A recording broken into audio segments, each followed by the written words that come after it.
Revenue recovery act ఏపీలో ప్రస్తుతం ఎక్కువగా వినిపిస్తున్న పదం ఇది. ఈ చట్టాన్ని అమల్లోకి తీసుకొస్తే వైసీపీ నేతల కథ కంచుకు చేరుతుందన్న ప్రచారం జరుగుతోంది. అసలు ఈ చట్టం ఏంటి, దేనికి ఉపయోగిస్తారు, అసలు ఇప్పుడు ఒకసారిగా ఎందుకు ఇది హైలైట్ అవుతోంది? యనమల రామకృష్ణుడు మాజీ ఆర్థిక శాఖ మంత్రి, టీడీపీ సీనియర్ నేత. ఆయన సీఎం చంద్రబాబుకు ఓ లెటర్ రాశారు.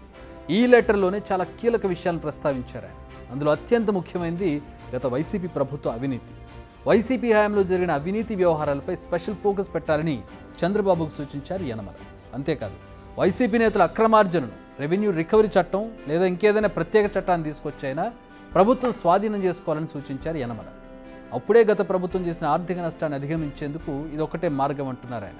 అంతేకాదు, ఆర్థిక మంత్రిగా పనిచేసిన అనుభవంతో కొత్త ప్రభుత్వానికి 15 అంశాలను కూడా సూచించారు. ముందు అవేంటో చూసి ఆ తర్వాత యాక్ట్ గురించి చెప్పుకుందాం.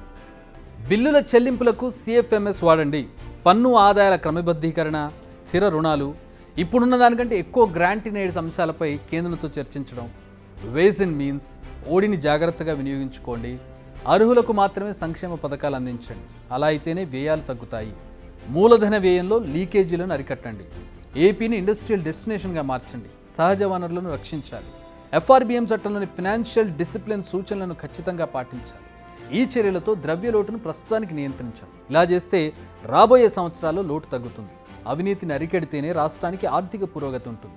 ఇవి ఆయన చేసిన సూచనలు.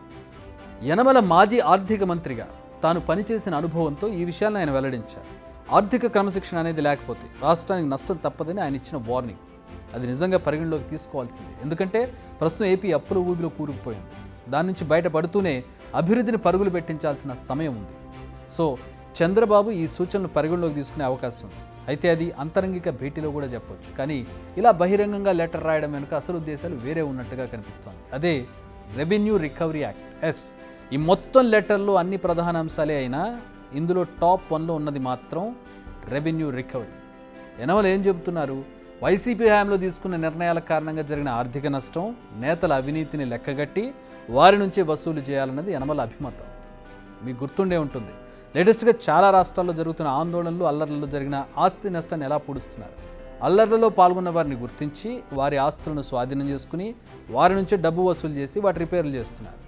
నిజానికి దీనికి సంబంధించి ఒక చట్టం ఉంది, అదే రెవెన్యూ రికవరీ యాక్ట్. ఇప్పుడు ఈ యాక్ట్ను ప్రయోగించాలని కోరుతున్నారు యనమల. అయితే ఏదైనా చట్టపరమైన అడ్డంకులు ఏర్పడతాయని భావిస్తే ఏకంగా కొత్త చట్టాన్ని చేయాలంటున్నారు ఆయన.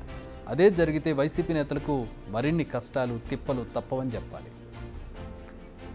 మైనింగ్, ఇసుక, వివిధ అభివృద్ధి పనులకు ఇచ్చిన కాంట్రాక్టులు, ప్రాజెక్టులు, డ్యామ్ల నిర్మాణాలకు ఇచ్చిన కాంట్రాక్టులు, సొంత వారి కోసం ప్రభుత్వం నష్టపోయినా పర్వాలేదని చేసిన పనులు, తీసుకున్న నిర్ణయాలు, ఇలా ప్రతి అంశంపై టీడీపీ ప్రభుత్వం ఫోకస్ చేస్తుంది. ఏ పని ఎంతకు జరిగింది, అందులో ఖర్చు చేసింది ఎంత, వెనకేసుకున్నది ఎంత, ఇలా ప్రతిదీ ఆరా తీయాల్సి ఉంటుంది. ఒక్కసారి దర్యాప్తు పూర్తయి లెక్కలు తేలితే ఆ నిర్ణయాలు ఎవరెవరు తీసుకున్నారో వారి నుంచి వసూలు చేయడం ప్రారంభమవుతుంది. నిజానికి ఎమ్మెల్యేలు, మంత్రులు, ముఖ్యమంత్రి వీళ్ళే కదా నిర్ణయాలు తీసుకునేది. ఇప్పుడు ఈ చట్టం కూడా వారి మెడకే చుట్టుకుంటుందన్నమాట. ప్రస్తుతానికైతే ఇది కేవలం యనమల ఇచ్చిన సలహా మాత్రం.